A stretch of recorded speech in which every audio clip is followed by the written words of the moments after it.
Video games, the way that lots of people of a variety of different ages choose to spend their time engaging with. Lots of us enjoy gaming as a hobby, something to do in our spare time, and they do have some great benefits. Communication skills, problem solving, creativity, and interaction with friends are just some of the benefits from immersing yourself in the world of gaming. But is it addictive? Is it just as powerful to those who become addicted to drugs or alcohol? Well, in short, yes, it is, and it's now recognised by the World Health Organization as a mental health condition. And there are lots of support networks out there to help if you feel your child, or indeed yourself, may have developed a gaming addiction. But in this week's Grow Your Mindset vlog, we'll be giving you an insight into what signs to look out for, and also some top tips to help if you think your child is addicted to gaming. According to experts, some of the most addictive online games are Fortnite Battle Royale, World of Warcraft, Battlefield, Farmville, Call of Duty, Minecraft, Angry Birds, and Solitaire. When we mention the word addiction as a parent, it's totally natural for us to freak out because of something we misunderstand. It can be easy to confuse healthy enthusiasm with enjoyment and a clinical disorder. What could possibly be the case is that your child is overusing online games and is in need of a digital detox or a realignment with screen time rather than a mental health disorder. The actual clinical definition for a gaming addiction and disorder states that an individual may have impaired control over gaming, increasing priority given to gaming over other activities to the extent that gaming takes precedence over other interests and daily activities, and continuation or escalation of gaming despite the occurrence of negative consequences. And that comes from the World Health Organization.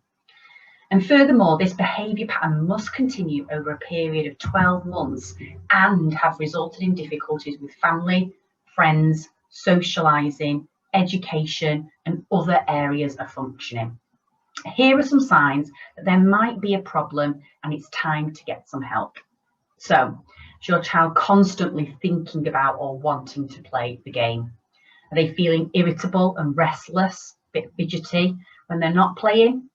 Are they underreporting or lying about how much time they're actually spending playing? Maybe they play in secret in the middle of the night. Tiredness, headaches, or hand pain from too much screen time and the use of controllers.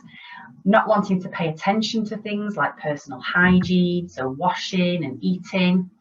Maybe they don't want to see their friends as often or doing other things that they used to enjoy doing as all their time is spent gaming. Do they not want to go to school so that they can game at home? Not everyone who has a gaming addiction will experience all of these symptoms, and nor does it mean if your child is having some of those symptoms that they are addicted. If you've answered mostly yes to some of those questions and those symptoms, then you may want to seek some professional support from an organisation such as Internet Matters to help target the issue. But if you've answered no to most of the above symptoms, you might just need to reassess screen time and do a digital detox and carry out some of the tips here. So, tips for healthy gaming. Play together, set healthy limits, and actively find a variety of activities for children to consume online. This approach, particularly started at an early age, will keep gaming safe and sensible for most youngsters. Establish screen balance guidelines and limit time spent on games. Find creative ways to allow games and tech time balanced with outdoor and creative and non-tech activities. Make sure that games are age appropriate and content appropriate. Notice how your children interact with their devices and games. Are they aggressive and irritable? So that may mean they need less screen time. And most of all, don't panic, just parent. Just to finish, I thought who better to ask about video games than my 11-year-old son, Salvador.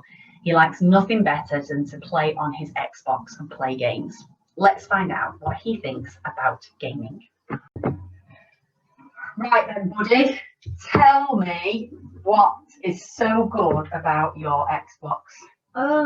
It's just kind of fun because you can play with your friends, and if you can't interact with them at times, you can always interact with them on your Xbox, and you can just play around with them, and the games on your Xbox are fun as well. So yeah.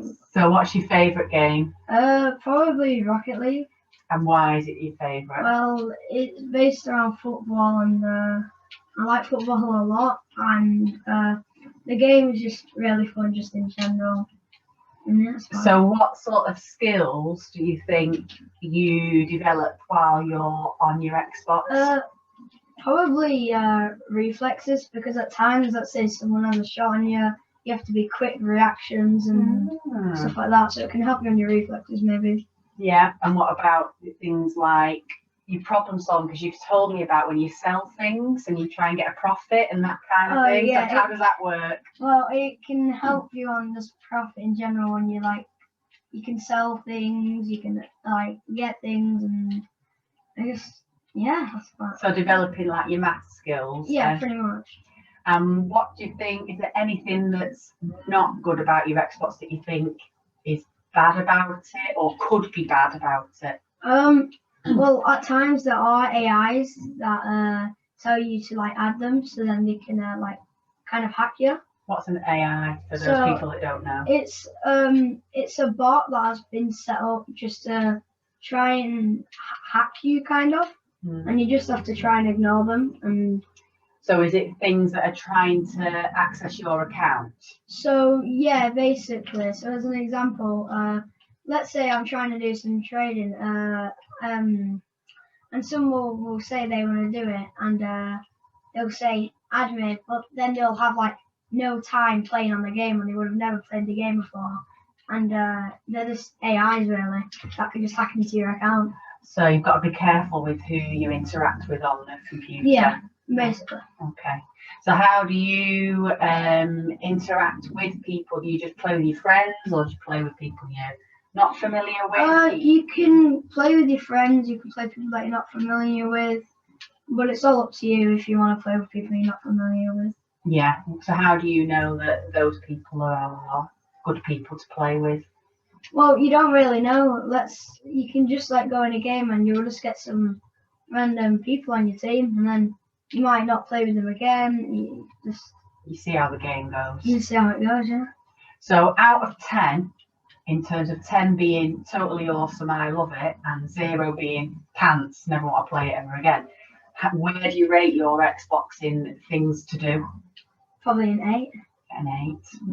Oh, okay. Well, thank you, Sal, for letting us into your Xbox world.